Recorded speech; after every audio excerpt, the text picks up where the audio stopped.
ఓం గం గణపతయే నమః. శ్రీరామ రామ రామేతి రమే రామే మనోరమే. సహస్రనామ తత్తుల్యం రామనామ వరాననే. జై శ్రీరామ్, జై హనుమాన్. జ్ఞానసిద్ధిని వీక్షిస్తున్నటువంటి ప్రేక్షకులందరికీ కూడా హనుమంతుల వారి యొక్క అనుగ్రహం కలుగ్గాక. ముఖ్యంగా కన్యారాశి వారికి మే 10వ తేదీ వరకు కూడా సప్తమ రాశి అయినటువంటి మీనరాశిలో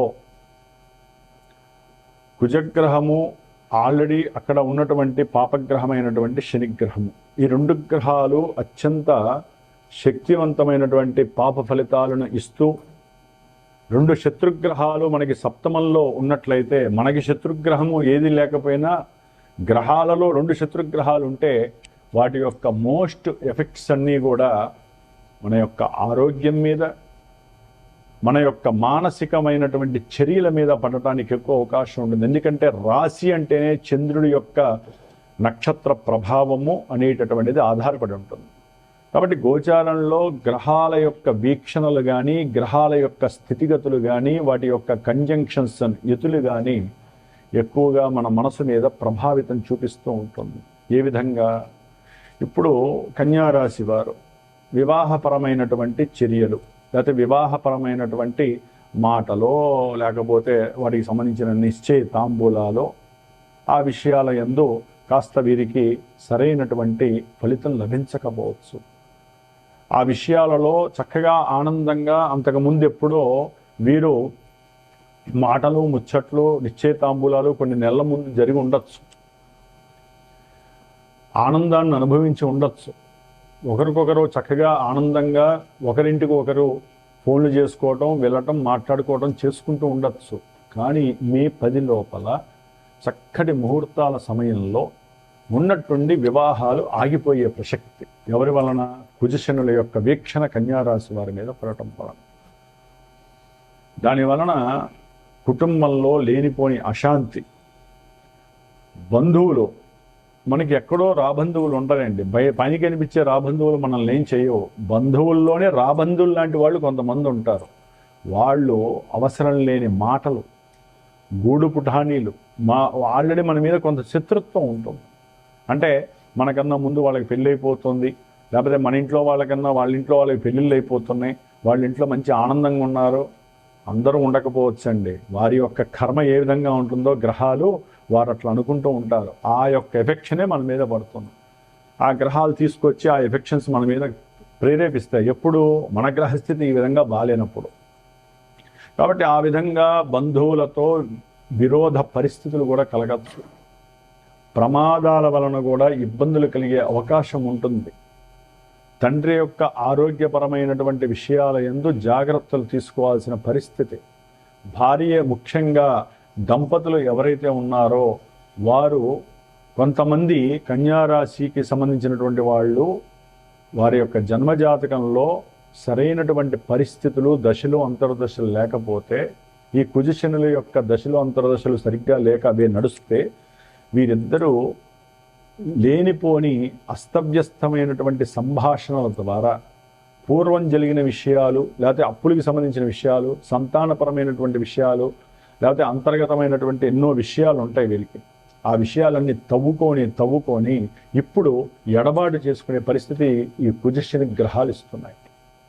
కాబట్టి భార్యాభర్తల మధ్య ఎడబాట్లు అనేటటువంటివి చాలామందికి తప్పనిసరిగా జరిగే అవకాశం మే 10 లోపల ఉంటాయి.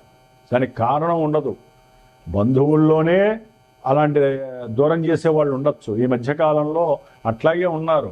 అసలు దంపతుల మధ్య మూడో వ్యక్తి రాకూడదు. అది కొడుకైనా, తల్లి అయినా, తండ్రి అయినా, బంధువైనా, అన్నైనా, తమ్ముడైనా, చెల్లైనా, ఎంతవరకు అంతవరకే మాట్లాడుకోవాలి. కొట్టుకున్నా, తిట్టుకున్నా, మాట్లాడుకున్నా, సంభాషించుకున్నా, ప్రయత్నాలు చేసినా భార్యాభర్తలు ఇద్దరు మాత్రమే చేయాలి. వాళ్ళ మధ్య మూడో వ్యక్తి పెట్టాడంటే చెరుకు మిషన్లో వేలు పెట్టినట్టు పెట్టేసేయాలి, తీసుకెళ్ళి వాళ్ళని, అంతే.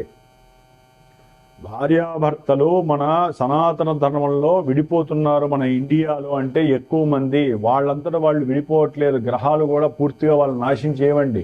పెళ్లి చేసిన గ్రహాలు ఎందుకు విడగొడతాయి? చుట్టూ ఉన్నటువంటి వ్యవస్థలో బంధువులు, అది తల్లిదండ్రులు కావచ్చు, అన్నదమ్ములు కావచ్చు, అక్క చెల్లెలు కావచ్చు, ఎవరైనా కావచ్చు, ఎప్పుడు కూడా దూరం నుంచి వచ్చి ఎవడు కూడా విడగొట్టే ప్రయత్నం చేయడండి. స్వలాభం కోసం, స్వాధ్యతం కోసం, అది అమ్మాయి పరమైన అబ్బాయి పరమైనా సరే ఆ సొమ్మంతా మేము తినాలి, వాడి ఉద్యోగం లేకపోతే ఆవిడ ఉద్యోగంలో వచ్చే డబ్బంతా మేము తినాలి, ఆవిడకి వచ్చే లాభం అంతా మాకు రావాలి, వీళ్ళిద్దరు కలిసి ఉంటే ఆ డబ్బు మాకు రాదు. ఇట్లా ఆలోచనలు పూర్తిగా నెగిటివ్గా ఉంటాయి బంధువుల్లో ఈ కన్యారాశి వారి. అందుకనే చెప్తున్నానండి, భార్యాభర్తలు ఎన్ని సమస్యలు వచ్చినా విడిపోకుండా చక్కగా ఉండండి. గ్రహస్థితి ఎప్పుడు ఒకేలా ఉండదు, దీన్ని మించిన మంచి గ్రహస్థితి రావచ్చు. ఒక్కసారి ఎడబాటు కలిగిందంటే మళ్ళీ వాళ్ళు కలవడం అనేది మానసికంగా తథ్యము, జరగదది. కాబట్టి కన్యారాశి వారు ప్రయాణాల యందు తగు జాగ్రత్తలు తీసుకోండి. కార్లల్లో, బండ్లల్లో ఉన్నటువంటి టైర్లల్లో మరి ఏదో శబ్దం ద్వారానో మంటల ద్వారానో ప్రమాదాలు జరిగి వీరికి లేనిపోని సమస్యలు, తంటలు వస్తాయి. కంటక శని కదండి. అట్లాగే సంతానపరంగా కూడా కొన్ని ఆలోచనలు జాగ్రత్తగా తీసుకోండి. సంతానం మీద పెట్టేటటువంటి ఏదైనా వ్యాపారపరమైనటువంటి కొంతమంది కన్యారాశి వారి సంతానం బాగుండాలని చెప్పి వ్యాపారపరంగా వారికి ధన సహాయ రూపకంగా ఎవరో ఒకరు సలహా ఇస్తే దాన్ని అప్పు తీసుకొచ్చి పెట్టే ప్రయత్నం చేస్తారు. జాగ్రత్త, అలాంటి పనులు చేయకండి, ఏ తండ్రి కానీ తల్లి కానీ. అవి ఫలించవు మే 10 వరకు. అలాగే కొంతమందికి సంతానపరమైనటువంటి అభీష్టం ఉన్నప్పటికీ కూడా కొంతమందికి విచ్ఛిన్నం కలగడానికి అవకాశం ఉంటుంది. కొంతమంది వ్యాపారస్తుల మధ్య విపరీతమైనటువంటి రగడ జరుగుతుంది. దూర ప్రయాణాలు లేకపోతే తండ్రి యొక్క ఆరోగ్యరీత్యా కొన్ని ఆర్థికపరమైనటువంటి సమస్యలు వీరిని చుట్టుముట్టిపెట్టే పరిస్థితి ఉంది. ఆరోగ్యపరంగా వీరికి ఎన్నో రకాలైనటువంటి దీర్ఘకాలిక అనారోగ్యాదులు హాస్పిటల్ పాలు చేసి ధనాన్ని నష్టపరిచే పరిస్థితి కల్పిస్తోంది. కుజుడి యొక్క దృష్టి, శని యొక్క దృష్టి వలన భాగ్య సంపద, ధన సంపద ఆవిరైపోతాయి. కుటుంబంలో మీకంటూ ఒక విలువలు మసిబారిపోతాయి. మీకంటూ తినేటటువంటి తిండి విషయంలో కూడా సాటిస్ఫాక్షన్ ఉండదు. మీరు చేసిన సహాయము, ధన సహాయం కావచ్చు, మాట సహాయం కావచ్చు, అవి కూడా కోల్పోయి మీరు మానసికంగా కుటుంబంలో అదే మాట చెప్పుకొని బాధపడే పరిస్థితి కన్యారాశి వారికి కనిపిస్తోంది.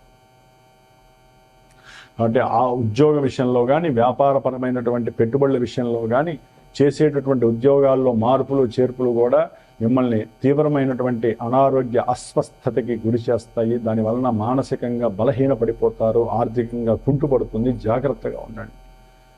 కొంతమందికి ఒక్కటండి, కొంతమంది ఫోన్లు చేస్తారు, గురువుగారు మాకు ఇవేం జరగట్లా, మాకు పెళ్ళిళ్ళు అయిపోయినాయండి, మాకు మంచి భాగ్యం కలిగింది, మా అన్నదమ్ములం మేము బాగున్నామండి, మా గృహంలో మేము ఇల్లు కట్టుకున్నామండి, ఆల్రెడీ మేము 4 అంతస్తులు వేసామండి.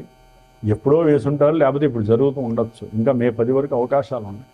అంటే ఇక్కడ ఏంటంటే అమ్మా, ఒక వ్యక్తి చంద్రుడి ద్వారా మానసికంగా మాత్రమే కొన్ని అవకాశాలు ఇట్లా కలుగుతూ ఉంటాయి. అందరికీ ఇవే జరగవు. కొన్ని లక్షల మంది, కోట్ల మంది ఉంటారు కన్యారాశి వారు. కన్యారాశిలో ఉత్తరా నక్షత్రము, హస్తా నక్షత్రము, చిత్తా నక్షత్రము, 3 నక్షత్రాలు వారు అనుకుంటారు మాకు ఇవే జరిగిపోతాయి అనుకుంటారు.